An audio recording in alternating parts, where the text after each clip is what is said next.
Assalamualaikum warahmatullahi wabarakatuh. Perkenalkan, nama saya Fatwa Amri. Di sini saya akan menjelaskan tentang jaringan syaraf tiruan biregional asosiatif memori atau singkatan dari BAM. Kita masuk ke awal atau kenalan. Jaringan syaraf tiruan merupakan sistem adiktif yang dapat mengubah strukturnya untuk memecahkan masalah berdasarkan informasi eksternal maupun internal yang mengalir melalui jaringan tersebut. Nah, di sini ada contoh gambar, ya contoh seperti otak manusia.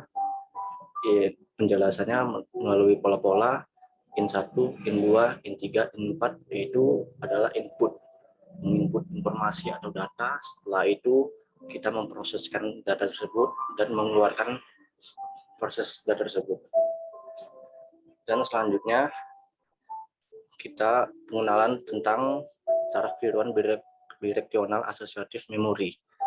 Jaringan tersebut merupakan sistem pengelola informasi yang karakteristik kinerjanya menyerupai jaringan syaraf biologis.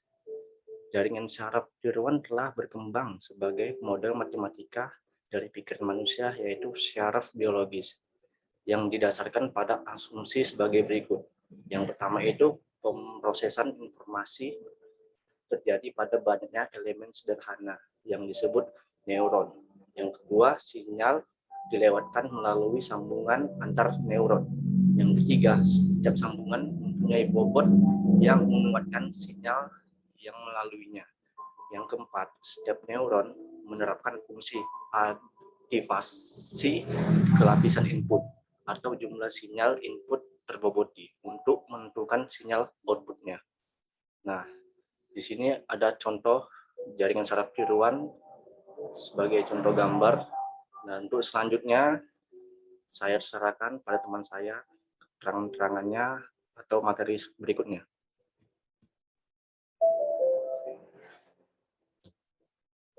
Matinya nih. Udah mati nih.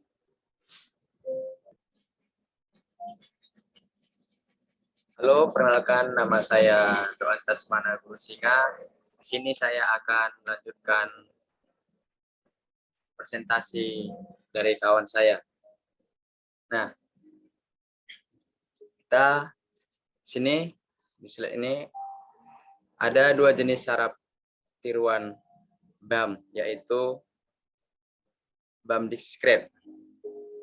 BAM diskret ada dua kemungkinan tipe data, yaitu biner dan bipolar. Matriks bobot awal dibuat sedemikian rupa sehingga dapat menyimpan pasangan vektor input dan vektor output. S kali P kurang T kali P dengan P sama dengan 1, 2, 3, dan seterusnya.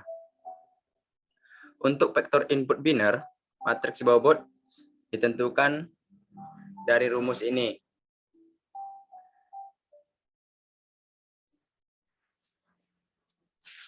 Sedangkan untuk fungsi aktivasi yang digunakan adalah seperti rumus ini.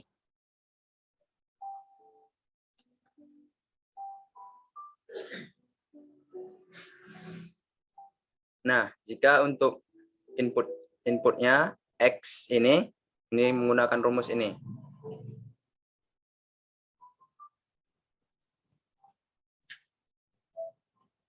Sedangkan untuk vektor input bipolar, matriks bobot ditentukan menggunakan rumus ini.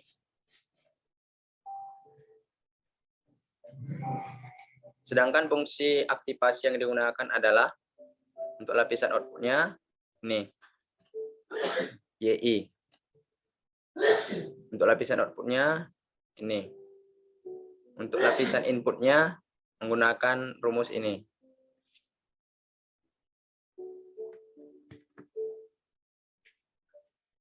Nah, yang kedua jenis BAM itu BAM continue. BAM continue akan mentransformasikan input secara lebih halus dan kontinu atau berkelanjutan ke kawasan output dengan nilai yang terletak pada range. Fungsi aktivasi yang digunakan adalah fungsi sigmoid. Algoritma jaringan syarat tiruan PAM adalah sebagai berikut. Langkah inisialisasi bobot untuk menyimpan inisialisasi bobot atau untuk menyimpan sekumpulan vektor, semua aktivasi sama dengan 0. Langkah seterusnya, untuk tiap-tiap input, kerjakan langkah 2 sampai 6. Untuk langkah kedua, ini terbagi menjadi 2, yaitu 2A. Berikan input pola X ke lapisan X ketika set aktivasi lapisan X sebagai pola input. Untuk langkah kedua bagian B, berikan input pola Y ke lapisan Y, atau salah satu dari vektor input tersebut biasanya diset sebagai vektor 0. Langkah seterusnya, langkah 3, kerjakan langkah 3 sampai 6. Jika aktivasi tersebut belum konvergen.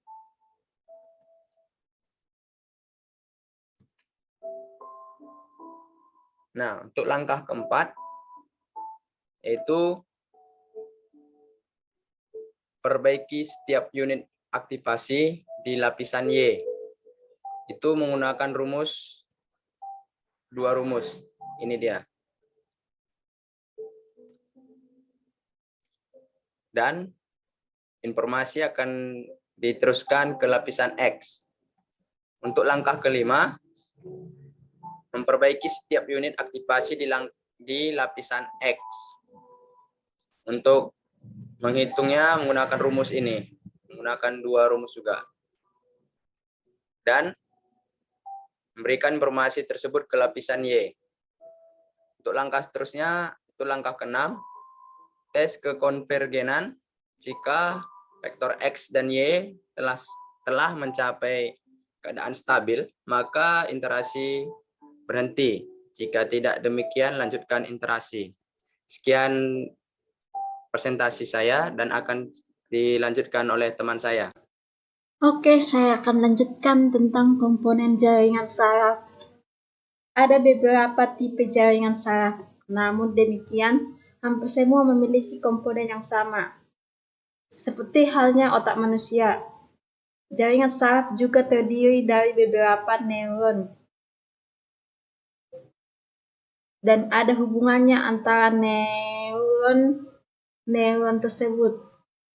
Neuron tersebut akan mentransformasikan informasi yang diterima melalui sambungan keluarnya menuju neuron yang lain.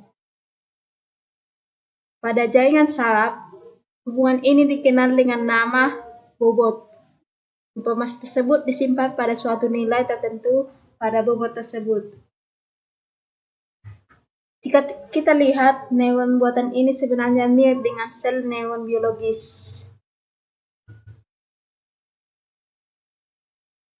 Neuron buatan tersebut bekerja dengan cara yang sama dengan neuron biologis.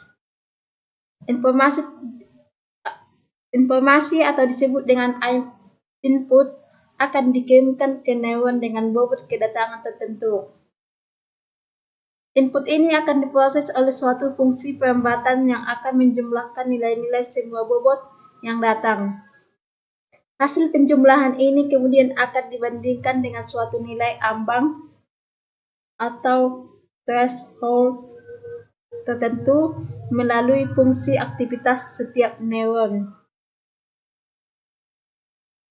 Apabila input tersebut melewati suatu nilai ambang tertentu, maka neuron tersebut akan diaktifkan. Tetapi kalau tidak, maka neuron tersebut tidak akan diaktifkan.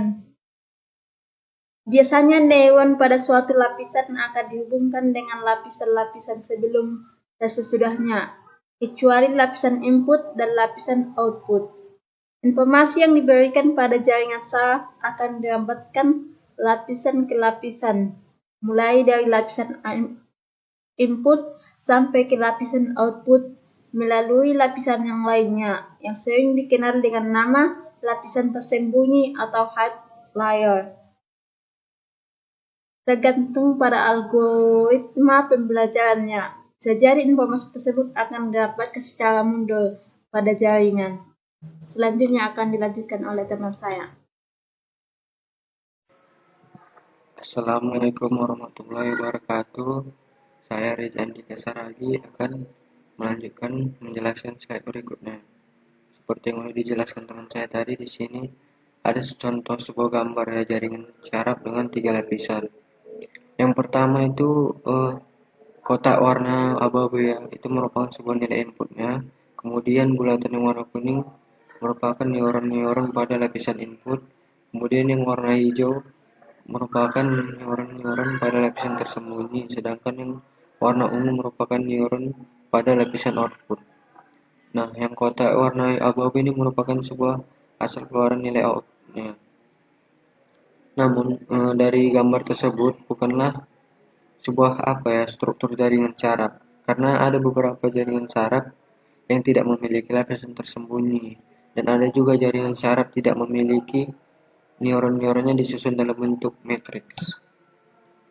Selanjutnya, saya akan menjelaskan analisis tentang dan perancangan sistem.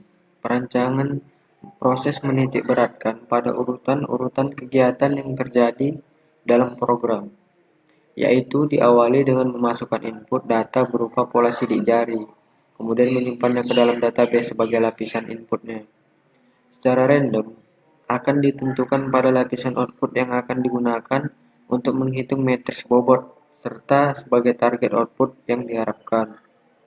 Berikutnya dilanjutkan dengan proses pelatihan dan pengujian pola-pola yang telah disimpan. Hasil dari proses pengujian akan menentukan apakah pola sidik jari tersebut dapat dikenali atau tidak lagi sebelum diberi noise maupun setelah diberi noise. Kemudian perancangan proses masukkan input. Proses masukkan atau input merupakan proses awal dijalankannya program. Dalam model bidirectional associative memory dibutuhkan 2 lapisan input dan output yang saling berhubung dari satu lapisan ke lapisan yang lainnya. Sehingga pada proses masukkan, pola sidik jari yang berupa file gambar akan disimpan sebagai lapisan input. Kemudian akan dipilih secara acak kode vektor yang disimpan sebagai output. Lapisan output inilah nantinya akan menjadi target output yang diinginkan. Kedua lapisan tersebut akan disimpan dalam database, yaitu dalam input. Kemudian ini dia contohnya struktur tabel inputnya. Ada nama filenya, ada nama atributnya, tipe fieldnya, ukuran, kunci, keterangan. Namun yang perlu diingatkan di sini, nomor ID harus menggunakan primary key, karena ya nomor itu kan tidak boleh sama. Hanya itu yang dapat saya sampaikan. Selanjutnya akan dijelaskan oleh teman saya. Terima kasih. Oke, baiklah. Saya akan menjelaskan tentang perancangan proses pelatihan atau disebut dengan learning. Pada proses pelatihan atau learning, program akan memanggil data-data berupa sidik jari utuh atau belum terdistorsi yang telah disimpan dalam tabel input.